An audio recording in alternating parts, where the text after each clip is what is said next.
So the scripture for today's meditation is from the second epistle of St. Paul to the Corinthians, chapter 5, verse 1. And it reads, "We have a dwelling place from God in heaven, an eternal home not built by hands." And here's the meditation. No matter where we are, our path leads to our eternal home. We are heading there and may be summoned any minute. Our way may be difficult and lonely and our feet lacerated by the road, but still even here among the burrs, thorns, and obstacles along the path, we gather the fruits which ripen in this soil.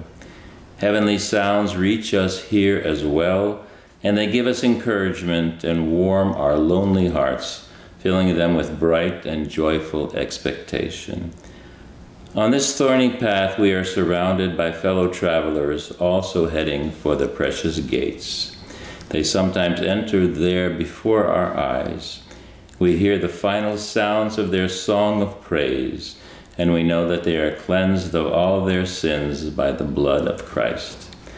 The fullness of joy before your face, as it says in Psalm 16, verse 11.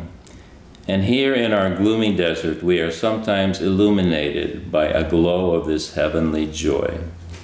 We seem to experience a foretaste of this joy, and soon, very soon, sooner perhaps than we think, we will ourselves appear before the open gates at the source of life, before his face, as it says, met by him, forgiven and accepted into eternal rest.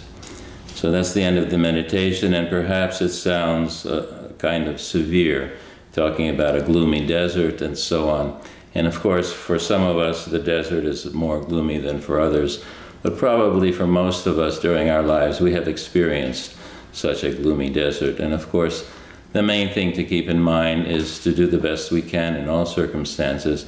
And if we do that, like it says here, then hopefully at the end of our lives, when we pass into the next life, we will indeed see the face of Christ and find rest there.